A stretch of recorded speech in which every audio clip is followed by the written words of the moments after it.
Previously on Mystery Ranch International. It was just another normal day at the Southern Alliance compound.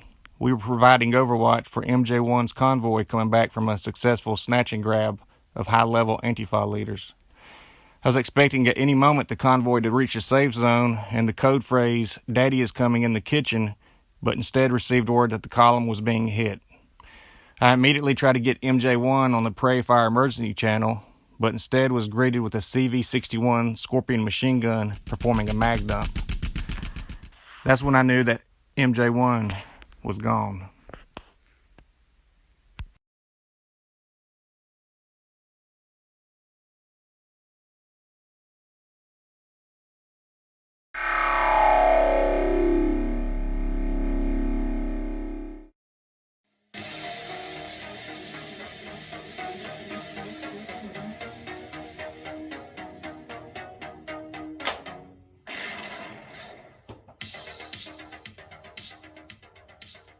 What is up, James? What's up, dog? What's up, Mystery Ranchers? What's up, Mystery Ranchers? That's the main thing. How's everybody doing? Thank goodness we're able to finally regroup and get back to you. We've kind of been on the run, on the move, gathering some crazy information to share with the Mystery Ranch. The deep state's made a few moves these past couple of years, and kind of kept us on the run during 2020 with the using the pandemic as cover. So hopefully we've gathered a lot of things here. So we're gonna get going in 2021 with this video. We're glad to be here at MJ1's Northern Alliance compound, weapons range and proving ground, call sign Dreamland. Yes, sir. We're glad for you to have us, MJ1. Very, very glad to have you. I guess tonight we're going to start into. We did one a couple of years ago. It was secret government projects, and this is going to be number 2. This is stuff, and it's not a secret anymore. Some of this stuff we know about. There's something I'm going to talk about that is similar. I saw on CBS Sunday Morning a few years ago. Some MIT students were doing it. It's just things that we don't think about. Some information we've gathered on the tools that the CIA and the NSA and our government use to pretty much stay on top. And that's what I was going to do. We're going to give you some details that we knew about some of this stuff going on, but we'll bring it up to the relevant times of the way our technology and technocracy is headed. So what's our number 1 on the list? We're going to talk about D.A.R.P.A. We told you what D.A.R.P.A. was. They've come up with some things through government contracts. We're going to talk about a lot of little robots and things, but this is called the Chembot, which is a Chembot. Remind the Mystery Ranchers what D.A.R.P.A. stands for. Actually, I'll go ahead and just give you the whole background again. For a refresher. Yeah. D.A.R.P.A.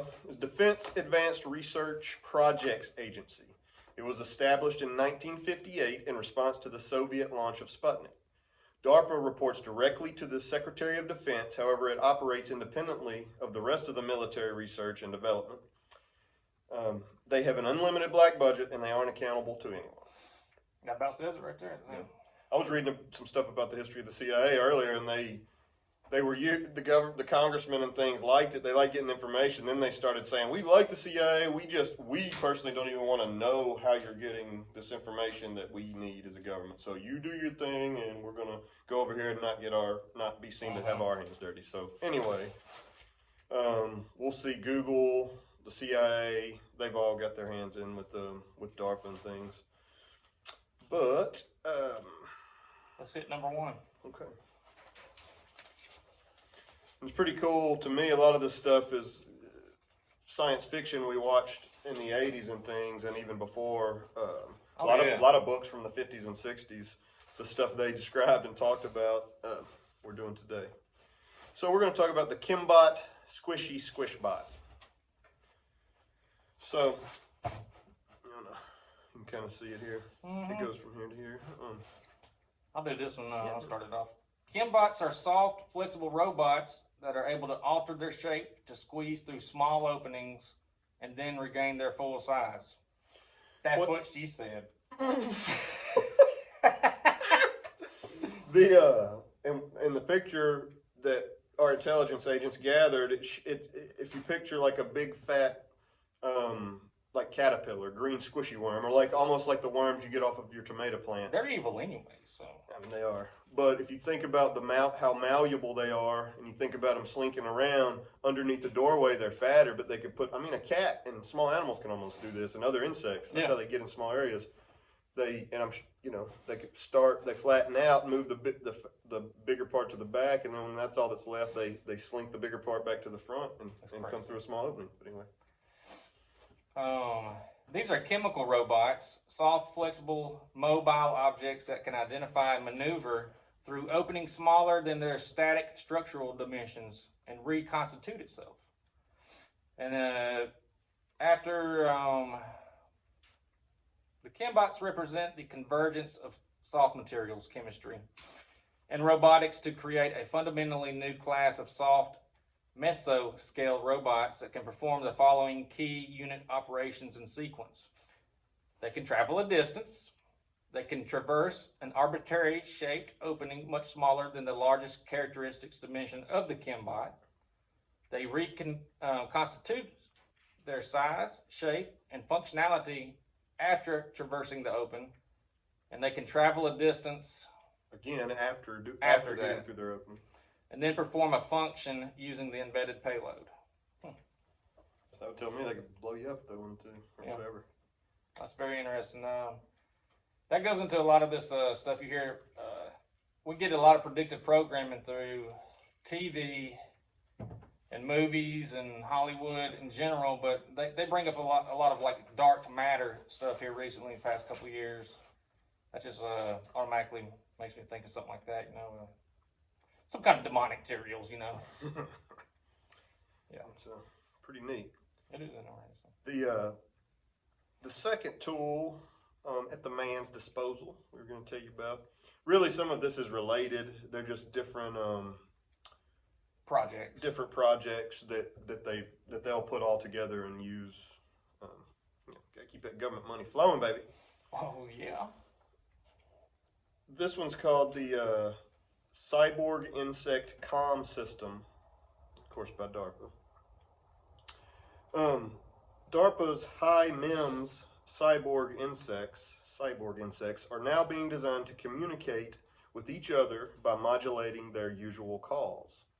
So you have, it looks like a moth, some different things that are communicating with each other, and I believe they're going to use them to try to use the same frequencies that an insect is using to communicate, see if they can communicate with insects. So anyway.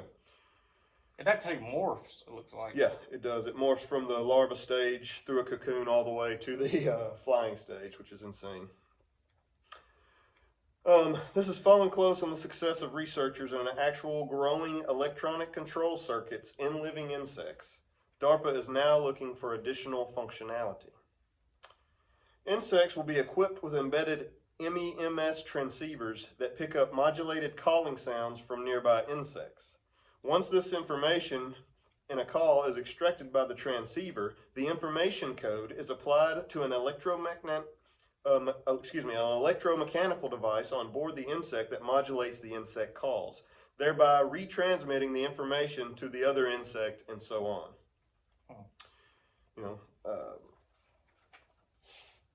Talking about science fiction, we've seen an example, Gandalf talking to the moths, of course, in the Lord of the Ring movies. And I guess I've been doing a lot of studying on frequencies lately, and living cells and things all have these frequencies. And I believe that's kind of where some of this information goes. Anyway, let's see here. The same kind of deal here. Well, that's like that radar at Montauk up north. That radar was one of the only few radars on that exact frequency, but a lot of people would. That's where a lot of talking about that demonic frequency, or that's where a lot of conspiracy theorists went into the mind control aspect of the Montauk project and all that stuff. Makes sense. I listened to a TED talk the other day, and a lady a British scientist lady they were studying, it was all about frequencies, and they were studying cells, and they had a yeast cell and they had a cancerous yeast cell, and they somehow were able to put a microphone on it, hear the frequency, and the cancerous cell had a high-pitched squeak at certain parts of the frequency. Wow. So, I mean, there's unlimited amount of stuff, coming, I think, with frequencies. But anyway. Very interesting. These same bugs that they can spy on us with, they're using this. There's a key word in this one I think is pretty interesting. The cyborg insects with nuclear-powered transponders. Wow, if we can get nuclear-powered things the size of a bug, that blows my mind right there. I'm thinking of nuclear-powered submarine or something like that, but not a. This is the. Think about it, folks. I throw those bugs outside. Before you step on one, you might be completely nuclear radiating your house. If you're on enough watch lists or whatever. Wow. It's got a 20 millimeter wide, like little beetle, as an example.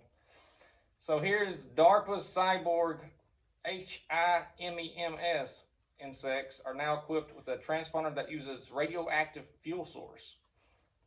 The electrical engineering associate professor Amit Lal and graduate student Stephen Tin presented a prototype micro electromechanical system, like what he was just talking about, transmitter. An RF emitting device powered by a radioactive source with a half-life of 12 years, meaning that it could operate autonomously for decades. The researchers think the new RFID transmitter, which produces a 5 milliwatt, 10-second long, 100 megahertz radio frequency pulse, could lead to the widespread use of radio isotope power sources. Stephen Tin said that part of the goal of the radio isotope transmitter work is to power the insects that the group is developing for D.A.R.P.A. The HIMEMS program, which is approaching its 4th year, has already grown several kinds of insects, moths and beetles, with implanted control electronics. With such controls, they can be driven by a remote operator for stealth applications and disaster response. No longer do you have to worry about the feds knocking on your door. Now you just have to worry about flittering unnoticed through a slightly cracked open window. Yep. It's on this diagram here. It says it's pointing to its outer shell, and it says a thin film solar cells, thin film battery. So there's one power source. Yeah. A thermoelectric energy harvester. I think that eats orphan children. A neural electrode implants, microcontroller, generic sensors. Interesting. How many generic sensors can we get on this 10 millimeter bug? I guess the last side note is it says this was in its 4th year. I want to say that the research we're giving examples from is probably from 2006. So they're like almost. If they were telling us on CBS Sunday Morning about the flying hummingbird drones, then they're, I bet they've got teeny tiny. And it's interesting that they used to call stuff getting bugged, and now they're really bugging with bugs. Well, I guess it goes back to that thing of, I wish I was a fly on the wall whenever old mama and daddy were fighting, at one time or whatever. Yeah. Interesting. It is interesting.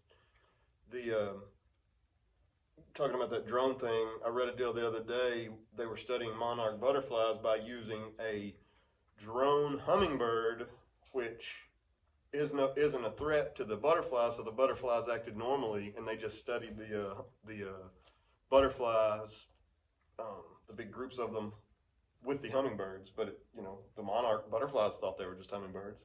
Mm-hmm. So when you're watching those hummingbird feeders and you see one just come up to the window and is looking at you, maybe it's the man. Might be. Let's see here. This is just kind of a reminder. I've actually seen a game show where they've got where two teams of 2 are flying drones through like these obstacle courses racing. But this is just some older stuff of when they were, the government well, this is just in 2015, a project. It is called the FLY, not the fly, F-L-Y, but the FLY, F-L-A, Flying Lightweight and Autonomous Indoor Drone. In place May 1st, 2015, this project offers amazing spying possibilities thanks to the algorithms that enable these small air platforms to fly fast in cluttered environments, being indoors, using an onboard autonomy with small size, weight, and power components. Now you can possibly be spied on in your home, your office, or any building you thought were secure. Maybe even the White House or the Kremlin. Sure. They used to just bug your phone. Now they can send a bug after you, which we've been talking about. They create platforms with the following characteristics. It has a high-performance autopilot with bidirectional communication to custom closed-loop motor controllers, integrated low-level calibration software, and built-in sensor error detection and redundancy features. So it learns, it learns when what like not to do. It learns like the AI, laws. It learns where. Yeah, it learns. I'm sure if it comes in, it immediately learns everything. It's just like the people have the vacuums that they learn your house, and this is just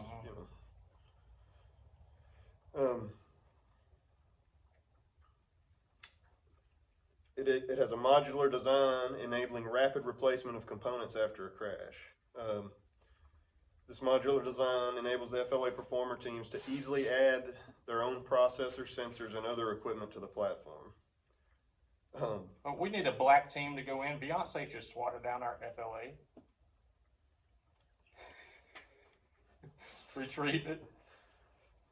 Employ electric propulsion using multiple rotors in order to hover. It produces 3,600 grams of thrust in order to achieve high speeds.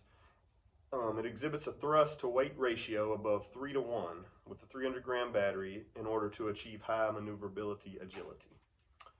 It measures under 28 inches from end to end with propeller guards in order to fit with at least 8 inches of margin through 36-inch windows. Okay, this is no big deal. I've got a drone that's about that size. It's just obviously they use them, for a reason. So.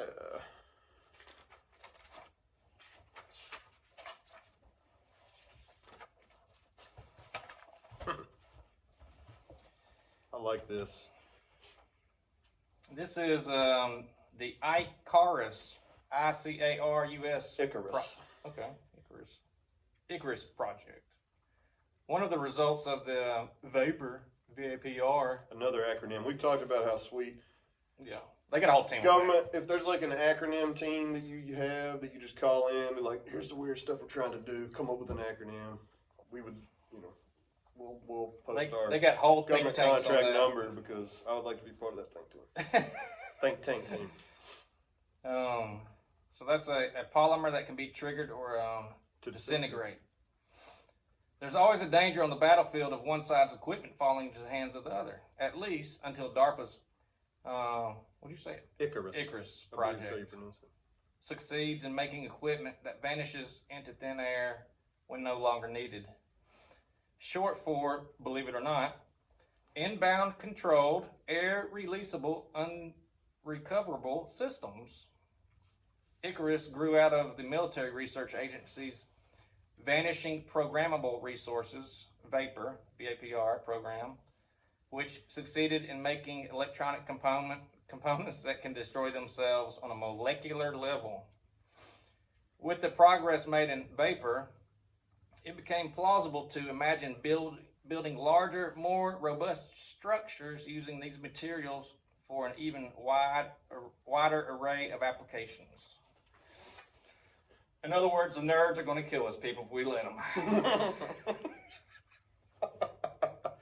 It's pretty interesting. So it's a polymer, which a polymer plastic of some kind. They've made to where, so you wonder, just like we're talking about all these frequencies, it's somehow made to something will set it off and allow it to become vapor and disintegrate. Just like when we That blows have been my in mind. engagements and we had to take computers out of equipment that we're leaving, is to not leave Iran or whoever with this technology. We could just leave planes there. They don't have the computers. It's no good to them. Well, now we don't have to go get anything. We'll just I'm sure like some make of them all turn to our vapor. veteran audience would know. There's all kinds of protocols and people that haven't seen war have seen war movies like we gotta go back in and blow that up because falling in enemy's hands. But this would make it. I don't have to worry about that. You don't have to send guys back in there and risk them. Just disintegrate the material. I mean, if they're with this now, eventually everything they can make they'll be able to make whatever. Everything that we've been talking about, I just keep on seeing a reoccurrence of like organic technology, and I'm no technology denier or whatever, but man, if that gets in the wrong hands, power, it's just that could go a lot of bad places. I would say. I think so. I think that's what they're hoping for. This one's pretty cool, which I'm sure this has been being used for quite a while when you have special ops groups come in and do different things. This is called the Land Droid Wi-Fi robots. So LAN, L-A-N, capital L-A-N Droid Wi-Fi robots are the latest items from D.A.R.P.A. Not really.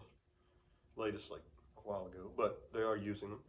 These are intelligent, autonomous radio relay nodes that are able to establish mesh networks in urban settings. So a Landroid unit would consist of a robotic platform. Small, inexpensive, smart, and mobile warfighters would carry lots of them. They are roughly palm size, and they drop them as they go. So if they set up a perimeter, they're dropping them as they go. It creates, they go together, create a mesh network where they can operate whatever machinery they need to use and Wi-Fi and whatnot without it, I'm sure, ever being traceable by, Google ain't gonna track this one down if it's got its own mesh network. And I'm sure it's got an encrypted code in that dome that even probably, would muffle their communications or whatnot, or like to where unless you're on their frequency, even inside this dome, you can't use your stuff. But luckily, I don't know. It doesn't really say that though, does it? But luckily, it'll be so convenient. They'll be made of that vapor material. They just drop them and not even worry about going back and getting them or whatever. They just dissipate. Yep. But they make a self-healing mesh network, multi-patch, multi-hop, and multiply connected. If a particular unit is taken out by the enemy or destroyed somehow or possibly grabbed by some kid as a cool toy, the network will route around the lost transmitter and not worry about it and still be able to use your network. Hey, yo, Frank, watch this right here. Looks like Timmy just gained us about 50 yards more of this. How are we going to get this all? How are we going to expand hey, kid, our you network? Want a toy? It looks about like the size of a Wi-Fi router. I mean, it looks small. They said it would be like palm size, so it'd be pretty small. It looks like it's got 3 little antennas. And I'm sure their idea of cheap and we did a concept project. Hard-working American meeting the budget's idea cheap might be different, but it's okay. It's not even worth our government contract to make these things if we can't make X amount of money. All right, what number are we on now? Number 7. We're running back over some of our old ones, like Luke's binoculars right there from the last episode. That's kind of what we were talking about. Oh, no, yeah, we were. I've got that. We can go ahead and do that. I don't know if you guys are following the this past crazy wild election, but was it the governor of Georgia had robotic dogs on the governor's mansion walking around. Luckily they didn't. We didn't witness them being energized off of baby hearts or anything. But yeah, Alex Jones was down there. Our boy Alex Jones, and but yeah, even though they're like, are these freaking robotic dogs guarding? There's video. Look up the video. Robotic dogs guards governor's mansion in Georgia, and you can see some footage of them. Alex Jones just got to make. He's like, I've been trying to tell you people about this for 30 years now. We're here, people. It looks like if anybody doesn't watch the video, but it looks about like a supersized one of those mechanical vacuums that obviously can go over, that can traverse like uneven ground, and it's a lot more mobile. But yeah, it was going around the perimeter of the cast iron fence around the governor's mansion, I guess in Atlanta. All right, this is called the LS3 robot pack animal. This legged squad support system robot pack animal is being made for D.A.R.P.A. by the Boston Dynamics. Boston Dynamics actually, this might be after this came out, but they have actually got the thing that looks like a freaking canine. I'm sure, but y'all can look up Boston Dynamics. They got some interesting stuff. Yeah, this is talking about, this one was in 2010, so yeah, they've definitely had them since then. The LS3, which weighs in at 800 pounds and can carry 400 pounds of gear over 20 miles of uneven terrain. The LS3 has a camera sensor system that provides the eyes it needs to make smart decisions about where it should go on a wild terrain. Ears for the LS3 are also in the works, so the robot can respond to simple commands. The vision for LS3 is to combine the capabilities of a pack mule with the intelligence of a trained animal. Yeah. Interesting. Yes, it is.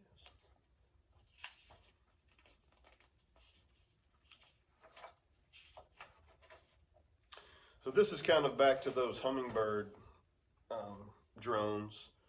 This was just one of the D.A.R.P.A. projects. Micro air vehicles, which goes back to those flying drones we've been talking about the whole episode. The Shrike, which basically looks exactly like a kid's RC copter and is built primarily for spying and reconnaissance. So it's like an RC copter with an iPhone on it, taped to it. I guess we could put these in kiosk in the mall and sell them to kids too. The actual creepier NAV, the Nano Air Vehicle, you might find, you might look out and see one, like I said earlier, watching you while you're watching the rest eat their hummingbirds. They don't even need New World Order black helicopters anymore. They're helicopters. Hey family, let's go out and watch these hummingbirds eat.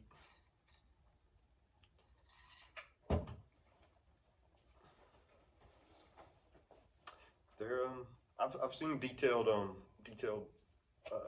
pictures of it. They look exactly like a hummingbird.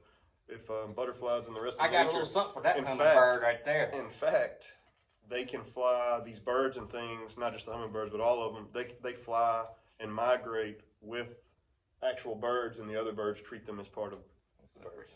So, like I said, that kind of goes back to some of that electronic frequencies. They can study what comes out of an animal and send it back to them. The way I read that is these frequencies could be more important for animal recognition than actual visualness, Yeah. And or even smells, maybe. I don't know. That's when crazy. We have all of our stuff flying around everywhere, and our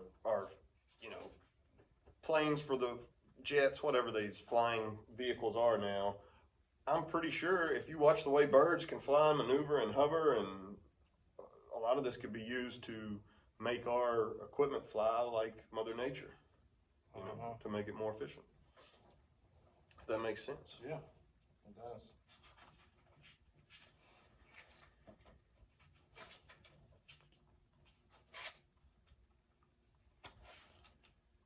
This one was pretty cool. It's just It's a nosy Smurf. So just like nosy neighbor and Smurf. Also known by the names Tracker Smurf and Dreamy Smurf. I've heard of Papa Smurf. I'm not sure about Tracker Smurf. Was the one, he would just come in like once every 3 weeks with all his wild game, and throw it on there, and then he'd go back into the looking like a magical a forest. French right? Canadian with a canoe, you know, Yeah, some had a big- beaver he- pelts. You know, you always saw Papa Smurf's big beard, but he had a pretty nice dark beard, and always wore like animal pelts or whatever. But I think we've actually talked about some of this, that not this necessarily specific thing. we talked about a different game that was used to spy. Oh, it was, This is probably, they've already moved on to other things. Oh, This was tied into the Angry Birds when Angry Birds was popular. we talked which- about, what was it? I can't remember. Anyways, yeah, it's, World of Warcraft was a big spire on the American people. so anyways, the Nosy Smurf project tied into the Angry Birds scheme by tapping into mobile phones to scrape data from the users. The NSA spent over $1 billion, that's 580 pound million, in its search to find more efficient tracking and piggybacking methods for infiltrating targeted devices. In one top secret presentation, the agency describes a victim uploading an image to Facebook from their phone as a golden nugget. From the simple act of someone uploading a picture to a social media site, later slides say agents could glean a victim's contacts, location, gender, age, income, ethnicity, education level, and even number of children. So what it's saying, it's piggybacking. So when you find something, you like, oh, that's so funny, that's so cute, I'm gonna post that. Well, this stuff, you know, that tracker Smurf, he's got his Bowie knife and he's heading on the back of it. Now, but it'll piggyback on whatever you're posting, and then once you've posted it into your deal, then it's in your deal, and it's gonna report back what it finds, I guess. It's just like all these apps with the, I want to say it's TikTok maybe. The facial recognition, man, we're feeding that AI robot. I wouldn't expect no Mr. Ranch to be doing none of that. What's that called on TikTok? It's like you can put a face filter. I've never done a face filter. Never done a face filter. I've never, all my computers and things, I don't even do my fingerprints or my facial recognition. I'm definitely not going to put my face in a thing that's owned by some Russian company. I can promise you. Well, I'm sure if you were a baby eating pedophile, you know, like you'd probably have some rights to where they wouldn't let your fingerprints go. But if that would be one day they could make they have somebody's fingerprints like on your phone. They probably make a generic one at a crime scene. That's what I'm thinking we're moving towards. With all the censorship and things, that's why I don't want to, I don't know, I just feel like, you know, we've talked about it before, the way they did Arnold and the Running Man, those things are coming. And when big tech... You're talking about the video that they made? Yeah, a deep fake video. Yeah, a deep fake video to incriminate him, to throw him in prison forever. Right. And if you show everybody that he did that, well, there's already some pretty neat technology on. They can make a person in a video that doesn't exist, that is completely made up by AI, stand next to another person, and on film it looks like that person. Now, tell me this: if all of media is controlled by a few entities and they all have the same, They'll do the right thing. They'll do the right thing. They have the same agenda as far as politics go. Does that mean that everybody who doesn't, you know, go with them lock, stock, you know, does that mean they're going to start, well, I guess since we can't win in the realm of ideas, just like normally, and you know, the whole racist argument's out the window now, and how will we get them? I guess we'll just frame them and throw them all in prison the way all fascists and communists have done. But we can do it with public opinion okay with it, because we'll show them doing horrible things. Yeah. And I know that may sound wild, people, but that technology's already here. And if you don't have a fair amount of people to be the checkers of that technology, then, and you only have your few tech people that all have want the same things, in control of all that, then who's to say they don't just say, checks out. Yeah. So. Yep. Anyway, there's a million of these little spying programs we could read about. We just decided to read about a few ways for them to be watching us and know what we have going on. I saved, for this episode, we could go on and on and on. For this episode, I saved the most sinister, disturbing name, at least, for last. The Squeaky Dolphin. Don't even know why. Okay, I take back everything I've ever said about their wonderful acronyms. I don't even know why. It's a good one. It's not even a good one, this name. That's just the code name. Squeaky Dolphin was an initiative thought up by the UK's GCHQ. It involved tapping into the cables carrying the world's web traffic in order to monitor what people are up to on social media. I never thought social media would be used to gather information. That's how social media makes profit that's how Facebook makes profit by selling all our information. That's how they exist. Documents leaked to NBC News by Snowden revealed how British spies showed off their new invention to their U.S. counterparts. They demonstrated how it could monitor YouTube in real time. You Yanks, check this out. So it can monitor YouTube in real time and collect addresses from the billions of videos watched every day. Analysis demonstrated how through a central information hub, they could determine which videos were popular in which cities and at what times, as well as what demographic preferred to click on. The UK spooks did mention to their allies that this program was for general trends only and not for spying on individuals, but there are as yet unconfirmed rumors that the GC headquarters used the tech to target Twitter users with propaganda. Well, no joke. What do you think all this why do you think they care what the trends are? Because they want to know how they make the trends. They set the trends. They decide, they're telling your kids what's cool. Wake up, turn it off, and you figure out what's cool. Read a book. It's going very far. And just speaking on this, the amount of technology, close to where the Southern Alliance compound is, they were building a new Facebook like data hub, and this thing is probably like 100 acres. And the people I was with, we were just like this one job, but we had to set these vaults in there. We probably set 300 of these vaults in the ground, and they're just like connectors for all these fiber optic cables going in there. I mean, it was mind blowing seeing, and this was just for I want to say for the smart cars coming out, and also it was like a hub that would delete your video if it hasn't been touched or updated in 5 years. And this whole thing was built just for those two functions right there. And that was it. For Facebook to delete that video, but if they've already given it away or some other entity has taken it, then they've got a record of it also. Yeah. Facebook not going to hold up their own. Apparently, if it takes that much space to store stuff, I guess it does. Then you'd think with disintegrating polymer plastics and whatnot, you could figure out how to get and flying insects. You could figure out how to store a little more technology in a smaller space. Yep. But I hope free-thinking conservative individuals get some tech people and figure out how to store all this data we need to keep the web free, because the web is not free. It is completely throttled and completely controlled by algorithms, by Google and whatnot. Yep. So, isn't that funny that Al Gore made up the internet and algorithms is a big thing now? it's a crazy coincidence. All right. Thank y'all for tuning in to Mystery Ranch International. We're glad to be back. And so please comment, rate, subscribe, turn on your notifications. Thank you.